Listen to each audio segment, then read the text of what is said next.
शांति। मैंने बताया है कि हमारे जो 3 शरीर है उसको साफ करने के लिए दुआ बहुत ज़रूरी है।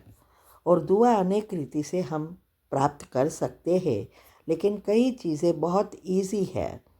जैसे आजकल लोग वीडियो तब देखते हैं जब कितने लाइक है, कितना शेयर किया है, कमेंट कितनी रखी है, कितने सब्सक्राइबर है, व्यूज़ कितने हैं, ये सब देखकर वीडियो देखते हैं। तो यहाँ भी हमें अगर दुआ कमाना है तो हर एक वीडियो में लाइक, शेयर, कमेंट और सब्सक्राइब करना है। इससे कई आत्माएं इसको देखेंगी तो उसमें भगवान की बातों को समझने के लिए मन होगा और फिर इसमें से कई आत्माएं बाबा के जो छुपे हुए रत्न हैं, माना भगवान के बच्चे जो है वो निकल आएंगे।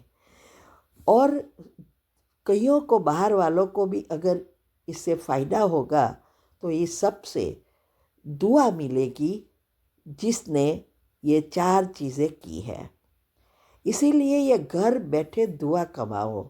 लोग घर बैठे पैसा कमा रहे हैं, आप दुआ कमाओ तो हम भगवान के बच्चे नंबर 1 में जल्दी जल्दी आ सकेंगे। ठीक है। ओम शांति।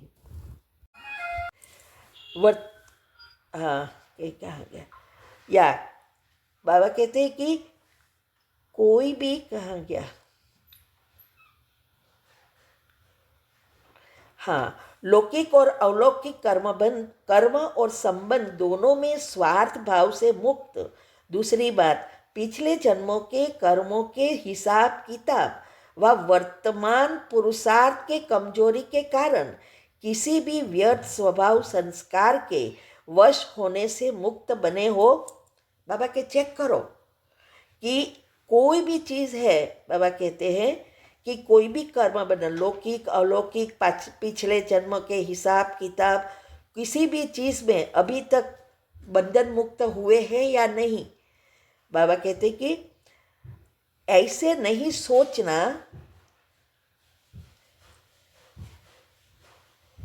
खुशी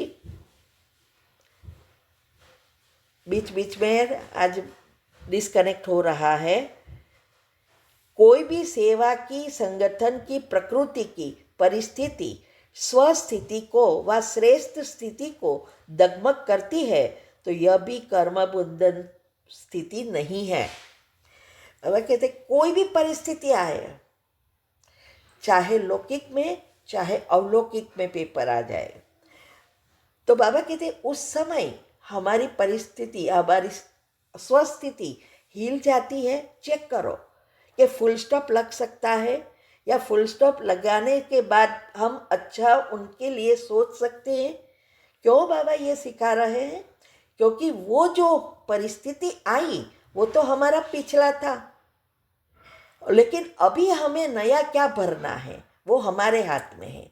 पिछला हमारे हाथ में नहीं है, वो तो आने वाली है। हमने ही एनर्जी भेजी है, वही वापस आ रही है। और अभी अब नई, अब हम अगर वही भेजेंगे तो वही वापस आएंगे और ही कड़े कर्म बन जाएंगे। फिर उस कर्म से बाहर निकालना मुश्किल हो जाता है। इसीलिए बाबा के जरा भी हिले तो वो कर्मातीत अवस्था नहीं है या कर्म बंधन मुक्त नहीं है। तीसरी बात बाबा कहते हैं कि बात पुरानी दुनिया में, पुराने अंतिम शरीर में किसी भी प्रकार की व्याधि अपनी श्रेष्ठ स्थिति को हलचल में लाए, इससे भी मुक्त। अब अभी हमारे खुद के स्वभाव संस्कार, ये दूसरों का हुआ, लेकिन हमारे खुद के स्वभाव संस्कार, बातों को पकड़ के रखना, कुछ हमारी सोच इस किसी के बारे में सोचती है तो वो सोच पकड़ के रखकर हमारे ही खुद के स्वभाव संस्कार जो सूक्ष्म शरीर में भरे हैं वही बाहर खींचना, वो भी, उससे भी मुक्त। Full stop. बाबा कैसे इस ऐसे ये चेक करो, ये सभी जो भी मुरली में आता है तो हमें रोज उस समय कोई भी मुरली हो, चाहे अव्यक्त है चाहे साकार है, उस समय उसी चीज़ को चेक करना है उस दिन कि भाई ये पॉइंट कहाँ, उसमें से मेरा कितना स्थिति हुई है और कितनी अभी बाकी है, वो रोज चेक एंड चेंज करना है। क्योंकि ये चीज़ें अंतिम समय तक चलेगी, क्योंकि पिछला जो भरा है वो तो बाहर आने वाला ही है। अगर हम चेक एंड चेंज नहीं करते तो वो नया ही बनाते रहते हैं। इसीलिए बाबा कहते हैं कि चेक करो कि कोई भी चीज़ अपने ही स्वभाव संस्कार हमें हिला तो नहीं रहा है। तो आना यह भी भावी है, लेकिन स्थिति हिल जाना यह बंधन मुक्त की निशानी है। बाबा कि ये तो भविष्य आपका है, नसीब में लिखा है, आपने एनर्जी भेजी है, कर्म की भोगना आनी ही है, वो आपका भाग्य है। लेकिन उस स्थिति में हलचल में आ जाना तो ये बंधन मुक्त है, और उस स्थिति में अचल अडल रहना ये बंधन युक्त होकर बंधन कर्म संबंध में हम परिवर्तन कर सकते हैं। इसीलिए बाबा कहते हैं कि अगर स्थिति हिल जाए तो अभी भी हम कर्मातीत या बंधन मुक्त नहीं बने हैं। तो स्वस्थ चिंतन, ज्ञान चिंतन, शुभ चिंतक बनने का चिंतन बदल, शरीर की व्याधि का चिंतन चलना, यह इससे भी मुक्त। बाबा कहते हैं कि अभी हमारा सिर्फ एंड सिर्फ लक्ष्य चिंतन का कहीं होना चाहिए, सिर्फ आत्मा के बारे में, आत्मा के गुणों का चिंतन, माना शुभ चिंतन, शुभ चिंतक बनना है, या आत्मा की शक्तियों का चिंतन, मूल्य का चिंतन। जितना हम आत्मिक स्मृति बनाएंगे उतना हम बंधन मुक्त रहेंगे। इसीलिए बाबा कहते हैं कि अगर वो चिंतन या शुभ चिंतक से भी परे हो जाते हैं तो बाबा कहते हैं कि ये भी बंधन कर्म बंधन है, कर्म बंधन मुक्त नहीं, स्थिति नहीं कहा जाता। क्योंकि ज़्यादा प्रकृति का चिंतन, प्रकृति माना हर चीज़ जो भी इस आँखों से दिखाई दे रही है वो सब प्रकृति की चीज़ें हैं। तो बाबा कहते हैं कि कितना सूक्ष्म है कि ज़्यादा प्रकृति का चिंतन चिंता के रूप में बदल जाता है। कोई भी व्यक्ति से कुछ भी हुआ है और वो बातों को हम पकड़ते हैं, वो भी प्रकृति हुई ना। तो इस चीज़ों का बाबा कहते हैं कि धीरे धीरे धीरे वो चिंता में बदल जाता है, क्योंकि इसके लेयर्स बनते हैं, एक संकल्प के लेयर्स बनते हैं, और वो लेयर्स बढ़ते जाते हैं। फिर वो चिंता आज क्या है, डिप्रेशन क्या है, यही तो है। अगर हम, जैसे मैं हमेशा उदाहरण देती हूँ कि ये दुनिया तीन एनर्जी से ही चलती है। स्थूल में भी तीन एनर्जी है और सूक्ष्म में भी तीन एनर्जी है। स्थूल में तीन एनर्जी, नेगेटिव, पॉजिटिव और न्यूट्रल। जैसे ही हमारे घर में भी ये करंट चाहिए, लाइट चाहिए, तो तीन चीज़ों का कनेक्शन होना जरूरी है। अकेला नेगेटिव वायर या अकेला पॉजिटिव वायर लाइट नहीं देगा, ये दोनों को जोड़ना पड़ेगा। और तीसरा हम जमीन में डालेंगे। क्यों? क्योंकि वो वायर डालेंगे तो हमारे घर में अर्थिंग रहेगी, तो शॉर्ट सर्किट नहीं होगी और घर में लाइट स्मूथली आएगा, कोई नुकसान नहीं करेगा। अगर ये नहीं है तो बार बार शॉर्ट सर्किट हो सकती है, नुकसान हो सकता है। ऐसे ही हमारे अंदर भी तीन एनर्जी है आत्मा में, जिसको इलेक्ट्रॉन, प्रोटॉन और न्यूट्रॉन कहो, या ईड़ा पिंगला सुषुम्ना नाड़ी कहो, या ब्रह्मा विष्णु शंकर की एनर्जी कहो, ये सब चीज़ एक ही है। तो हमारे अंदर भी ये तीन चीज़ है जिससे हमारा जीवन सुंदर रीति चल सके, अगर तीनों का बैलेंस है तो। अभी कलयुग के अंत में इनबैलेंस हो गया है, अर्थिंग तो टूट ही गया है।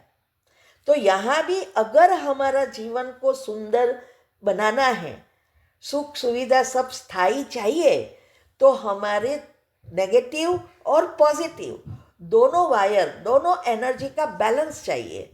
और अकेला पॉजिटिव भी कुछ नहीं करेगा और अकेला नेगेटिव भी कुछ नहीं करेगा।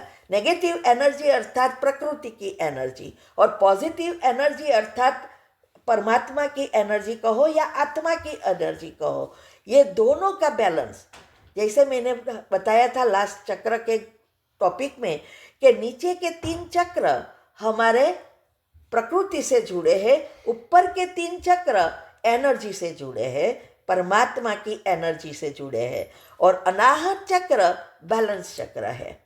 तो अगर हम आत्मा की शक्ति भी भरते हैं, माना पॉजिटिव विचार से चार्ज भी करते हैं, और प्रकृति भी सतो प्रधान है, तो वो स्वर्ग है।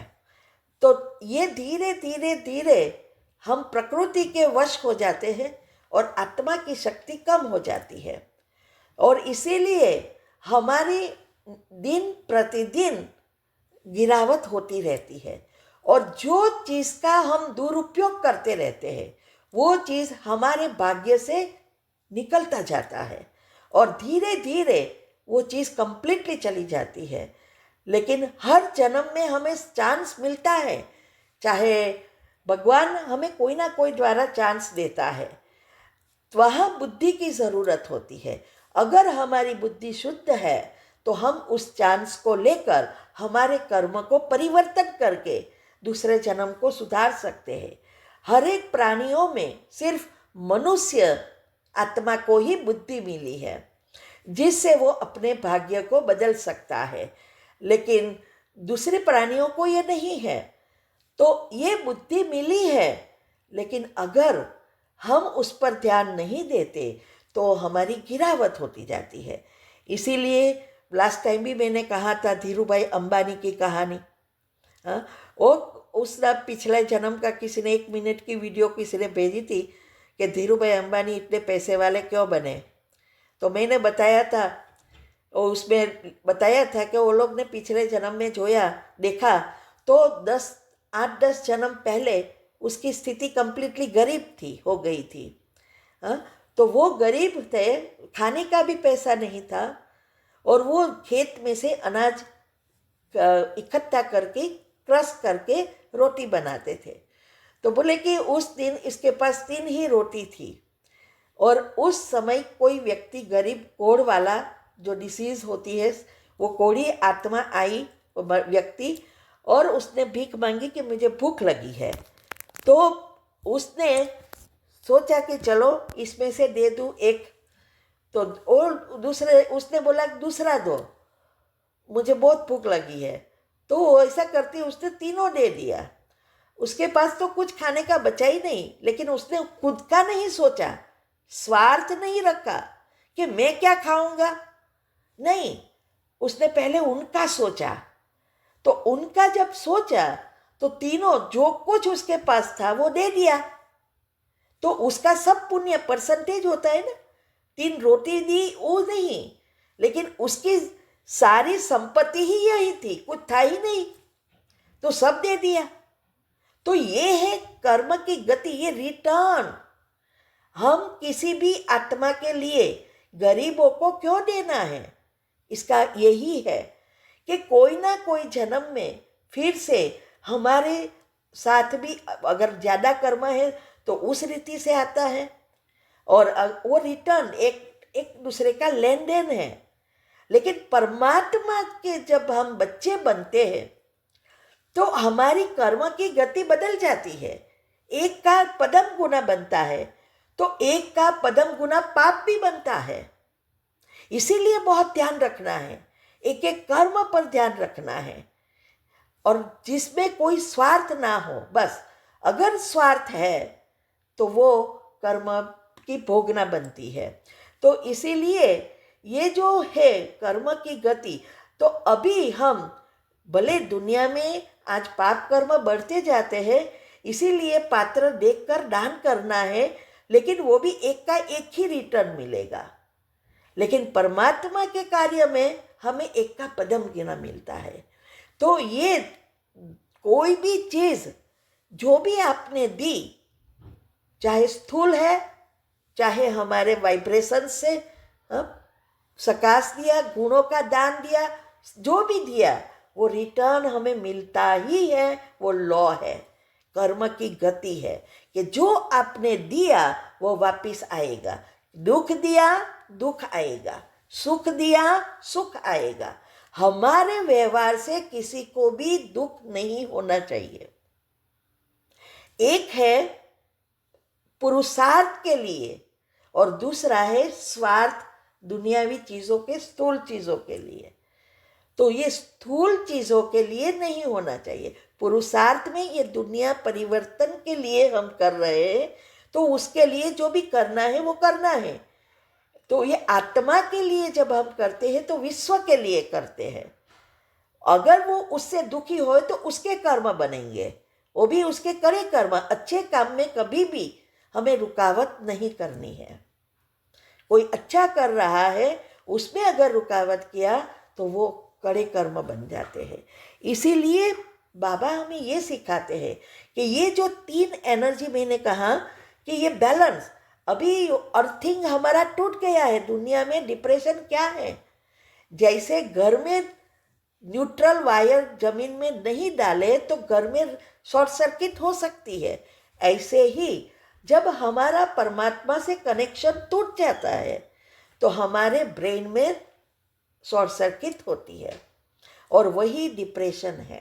वही चिंतन से बाबा कहते हैं ना कि ये प्रकृति के चिंतन ही चिंता में बदल जाता है। यही कहा ना, तो यही उसके पीछे राज है कि जब प्रकृति की चिंतन करते हैं तो हमारी एनर्जी, मूलाधार चक्र क्या है, पृथ्वी से जोड़ा है, वो हमारी एनर्जी खींचता रहता है।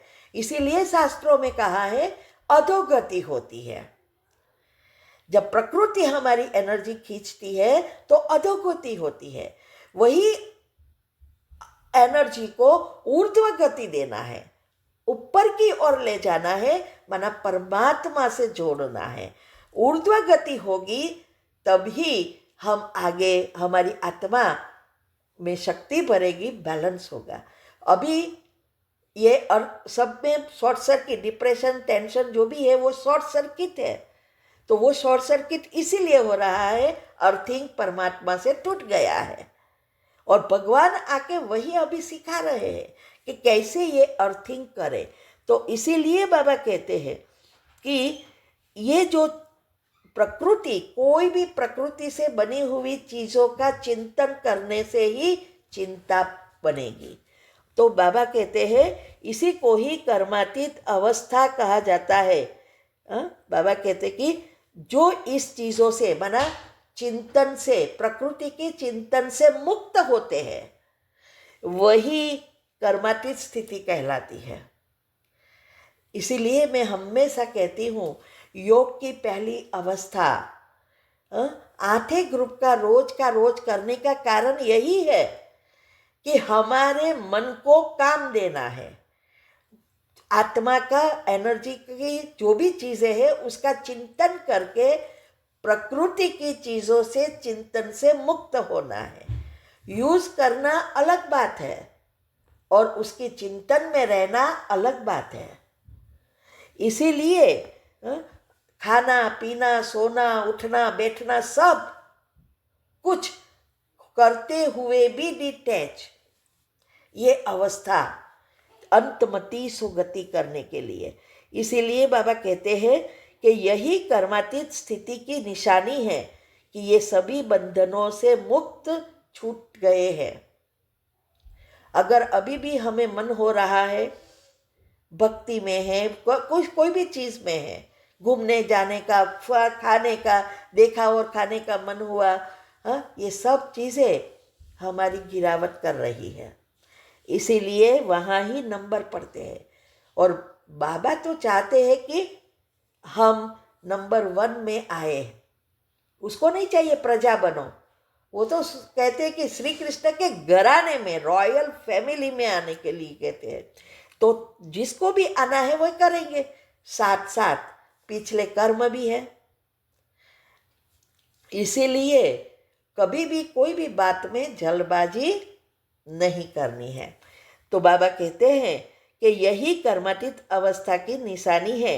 ब्रह्मा बाप ने इन सभी बंधनों से मुक्त हो कर्मातीत स्थिति को प्राप्त किया। हाँ, वो एग्जाम्पल बन गए हमारे लिए कि कैसे गृहस्थ में रह के सब कुछ दे दिया, फिर भी उसने पुरुषार्थ किया, क्योंकि वो तो नंबर 1 आत्मा, तो कर्म भी नंबर 1 बने हैं। सबसे जास्त कर्म, नेगेटिव कर्म भी उनके ही है। तो हिसाब किताब, क्योंकि आई है पहले जन्म से, तो बहुत जन्म रॉयल घराने की आत्मा है।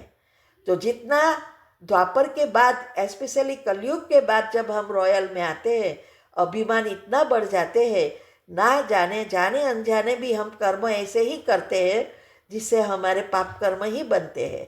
ये ईगो नेचुरल सबको होता है ना। इसीलिए बाबा कहते हैं कि ये कैसे उसने कर्मातीत अवस्था को प्राप्त किया। तो बाबा कहते हैं कि आज दिन, हाँ, ये आज है मुरली ब्रह्मा बाप की 18 जनवरी की है। इसीलिए बाबा कहते कि आज इस दिवस ब्रह्मा बाप समान कर्मातीत बनने का दिवस है। आज के दिवस का महत्व समझा बाबा के, ये 18 जनवरी का महत्व समझा रहे हैं। तो बाबा कहते कि समझ में आया। तो बाबा कहते हैं सेवाधारी, विशेष सेवाधारी अर्थात पुण्य आत्मा बनने वालों की सभा है। हाँ, जो भी भगवान के कार्य में मददगार बनते हैं, भगवान के बच्चे बन तीव्र पुरुषार्थ करते हैं, अपने आप को परिवर्तन करते हैं, वही पुण्य आत्मा है। एक है पुण्य कमाना और दूसरा है पुण्य आत्मा बनना। पुण्य आत्मा दुनिया में भी दान पुण्य करते हैं, वो पुण्य कमाते हैं। यहाँ हम दूसरों के लिए एनर्जी या दुनिया को परिवर्तन करते हैं और दूसरों को ज्ञान देते हैं, दूसरों को अपनी व्यवहार से परिवर्तन करते हैं, तो वो पुण्य आत्मा, क्योंकि दूसरों को पुण्य आत्मा बनाते हैं तो वो पुण्य आत्मा बन जाते हैं। इसीलिए बाबा कहते हैं कि गीता पाठशाला खोलना अर्थात पुण्य आत्मा बनना। हाँ, बाबा आई थिंक हर रोज हॉस्पिटल कम यूनिवर्सिटी खोलो, गीता पाठशाला खोलो, पैसा है तो उसमें लगाओ, कहते हैं ना। क्यों? क्योंकि ये जो है जहाँ ये भगवान का कार्य हो रहा है तो उसमें सेंटर बनाने की सेवा, और इसमें भी जहाँ ज़रूरत है, जहाँ बहनों के लिए रहने की जगह नहीं है, स्टूडेंट अच्छे हैं लेकिन गरीब है, तो उस जगह पे करने से बहुत पुण्य मिलता है, बहुत दुआएं मिलती है, जिससे हमारे सूक्ष्म शरीर साफ होता है। इसीलिए बाबा कहते हैं अनेकों का भाग्य बनता है, तो पुण्य आत्मा बनना।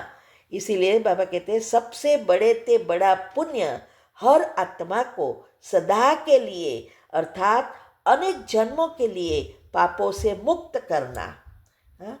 जो दुनिया में दान पुण्य हम करते हैं वो तो टेम्पररी, चलो कपड़ा दिया, किसी को खाना दिया, हाँ, उसके साथ ही साथ बनाओ, उसका रिटर्न तो मिलेगा। इसीलिए कहते हैं एक का एक। और यहाँ जो है सदा के लिए पाप कर्मों से मुक्त करना, इसलिए कहते हैं तेरे भले सबका भला। तो अभी हम पुरुषार्थ करेंगे, दुनिया बदलेगी। लेकिन आज सारे विश्व में आत्माएं दुखी दुखी हो रही है, कोई ना कोई रीति से प्रॉब्लम है, सभी के हिसाब किताब चुकता हो जाएंगे और नए सर से नई दुनिया में आएंगे। तो ये है सबसे बड़ा पुण्य। इसीलिए बाबा कहते हैं कि सभी पापों से मुक्त करना। वो लोग तो पुरुषार्थ नहीं करेंगे, दुनिया वाले थोड़ा करेंगे।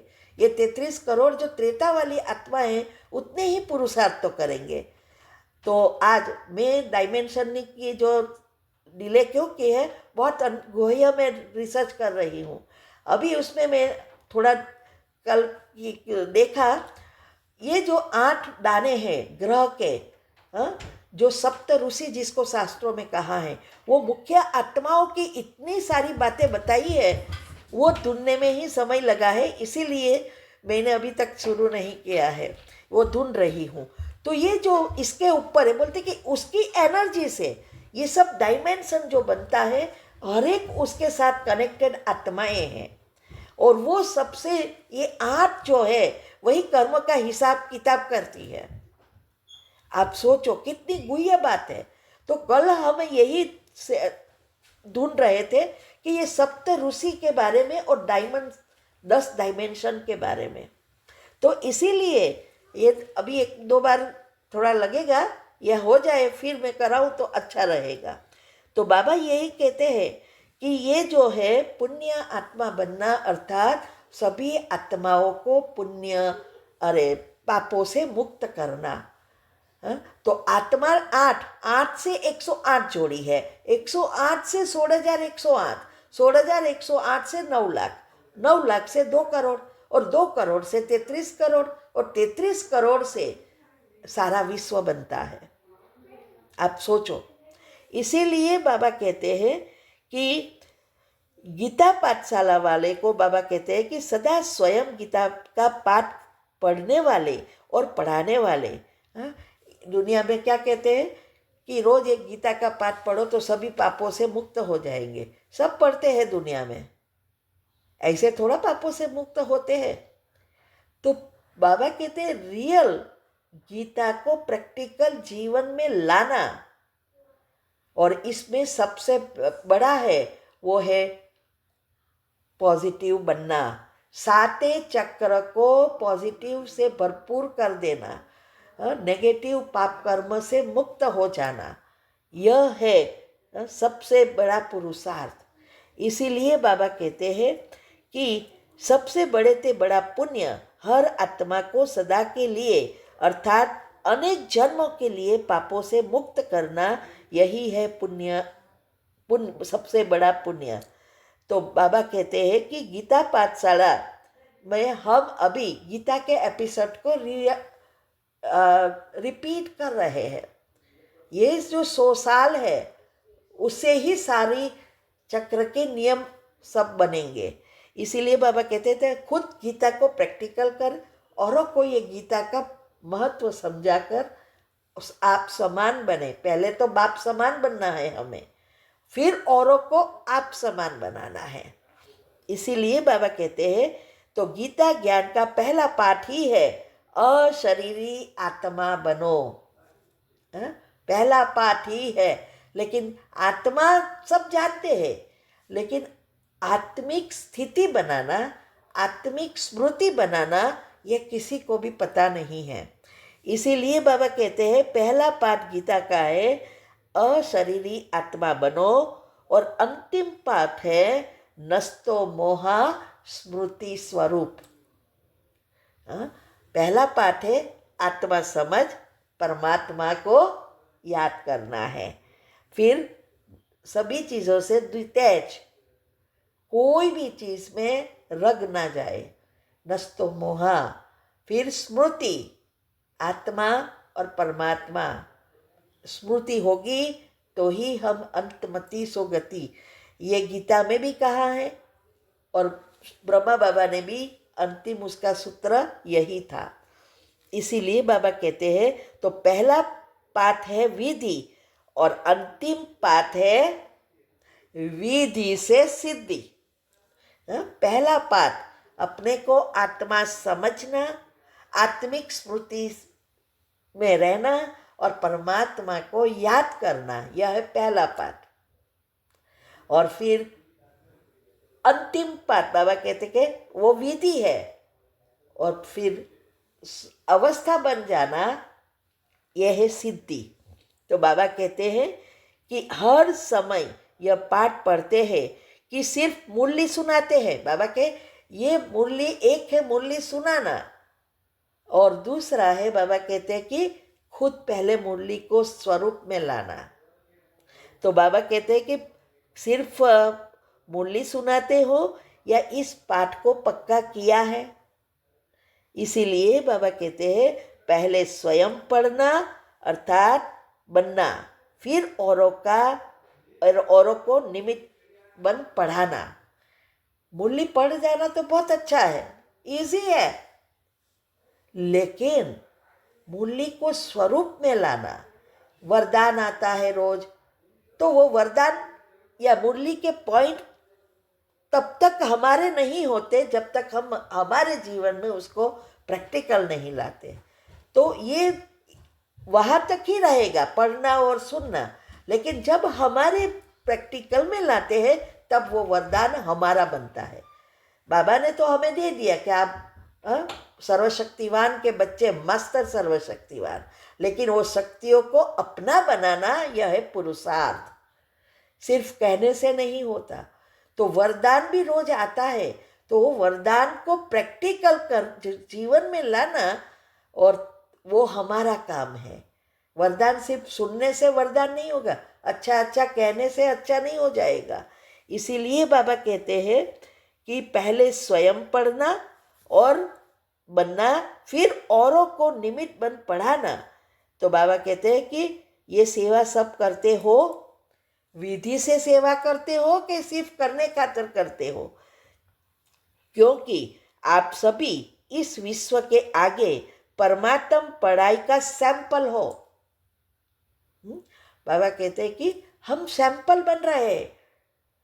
तो बाबा कहते हैं कि सैंपल का महत्व होता है, सैंपल अनेक आत्माओं को ऐसा बनने की प्रेरणा देता है। सैंपल क्या है? हर एक को अपने व्यवहार से प्रेरणा मिले, भले हर एक का पाठ अपना अपना है, लेकिन उसकी असर हमें नहीं होनी चाहिए, हमारी गिरावट नहीं होनी चाहिए, लेकिन हमारी असर कुछ परसेंटेज उसमें आना चाहिए। तो बाबा कहते हैं कि सैंपल का महत्व ही है। तो विश्व के बाबा कहते हैं कि आप सभी इस विश्व के आगे परमात्म पढ़ाई का सैंपल हो।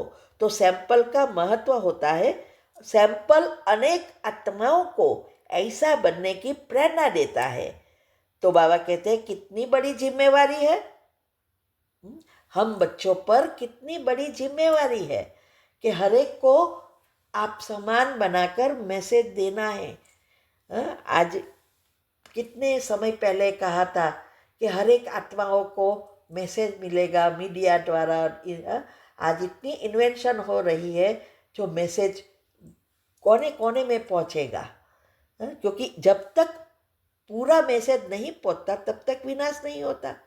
तो इसीलिए बाबा कहते हैं कि कितनी बड़ी जिम्मेवारी है। अगर जरा भी सैंपल बनने में कमी दिखाई तो अनेक आत्माओं के भाग्य बनाने के बजाय भाग्य बनाने से वंचित करने के निमित्त बन जाएंगे। बाबा कहते हैं कि अगर हम इस में जरा भी सैंपल बनने में कमी दिखाई, मूर्ति बनती है तो मूर्ति तभी पूजी जाती है जब संपूर्ण है, खंडित है तो नहीं पूजी जाती। तो कितने वो मूर्तिकार जो बनाने वाला है कितने हथौड़े मारते हैं, अगर हथौड़े मारते मारते क्रैक हो गई तो कोई वैल्यू नहीं, लेकिन मूर्ति बनती है तो कितनी खूबसूरत लगती है। ऐसे ही हमें भी हमारे जो कर्म है हमारे साथ है, तो जो भी परिस्थिति आई वो है हमारे हथौड़े, क्योंकि मूर्ति बन रहे हैं।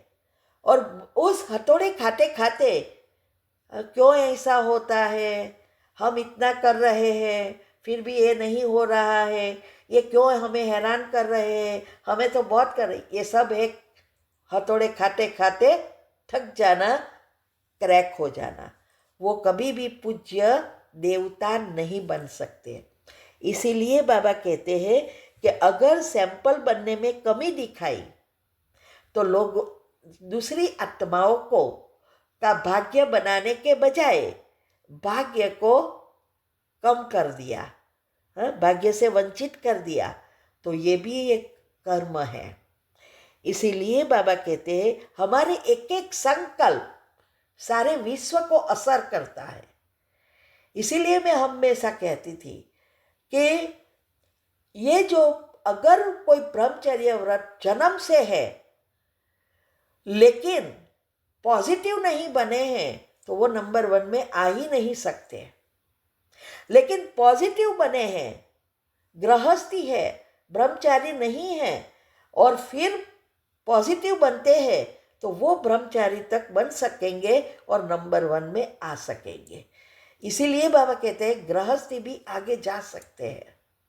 तो बाबा कहते हैं कि हम ये किसी के भी भाग्य को बनाने में या भाग्य से अच्छा बनाने के निमित्त बने हैं, तो उसे वंचित नहीं करना, वो भी वंचित करना भी बहुत बड़ी कर्म की हिसाब किताब है।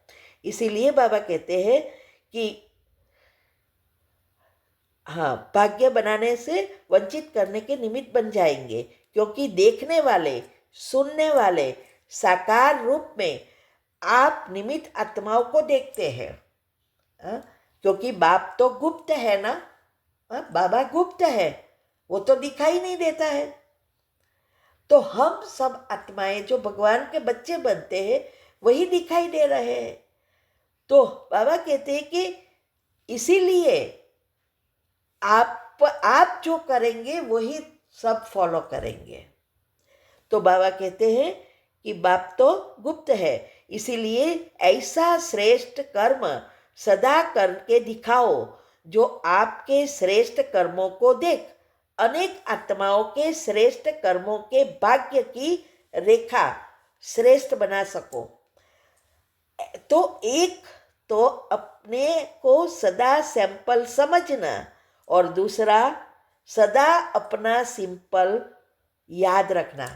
देखो, सैंपल और सिंपल, सिंपल बनना है, सिंपल बनेंगे तो सैंपल बन जाएंगे। तो इसलिए कहते जितना कहते ना simple living and high thinking, अच्छे विचार करो, रहने में सिंपल रहो। इसीलिए बाबा कहते हैं कि अनेक आत्माओं के श्रेष्ठ भाग्य की रेखा श्रेष्ठ बना सको। बाबा कहते हैं आपके श्रेष्ठ कर्म आपका भाग्य से अनेकों का भाग्य बना सकेंगे। तो एक तो अपने को सदा सैंपल समझना, दूसरा सदा अपने सिंपल याद रखो।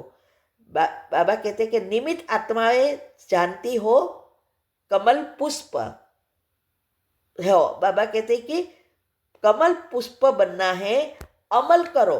बाबा के कमल पुष्प बनो और अमल करो। कमल बनने का साधन ही है अमल करना। अगर अमल नहीं करते तो कमल बन नहीं सकते। इसीलिए सैंपल है और कमल पुष्प का सिंबल भी है। बाबा कहते कि अभी सिंबल कहते हैं, वो सिंपल था, अभी ये सिंबल। हम एक कमल पुष्प समान लक्ष्मी जी को कहाँ बताते हैं? कमल के ऊपर। क्यों? तो कमल भी क्या है? कमल रहता है कादव कीचड़ में उगता है, उसके साथ बहुत सारी नीचे वेल होती है, उसकी डाली होती है, बहुत बड़ा झाड़ फरी होती है, फिर भी कमल इस सभी चीज़ों से उपराम रहता है। ऊपर से उसकी डाढ़की में बहुत सारे कांटे होते हैं, और कांटे को भी से भी मुक्त रहकर फूल ऊपर रहता है खिला हुआ, जो सबको अच्छा लगता है। तो सबसे सभी चीज़ों से न्यारा और भगवान सहित सबका प्यारा बन जाता है। ऐसे ही हम सब गृहस्थी आत्माएं या कोई भी आत्मा जो है अनेक जन्मों के कर्म भी जोड़ है, उसका बहुत सारी जाले भी फंसी है, हिसाब किताब है ना, और उसके साथ खुद के भी कर्म दाढ़ी के साथ आते हैं, हमारे साथ ही घूम रहे हैं। उस सभी चीज़ों से रहते हुए, सब कुछ करते हुए हम आत्मा डिटैच, इसीलिए कमल पुष्प समान बनने की बात करते हैं बाबा के।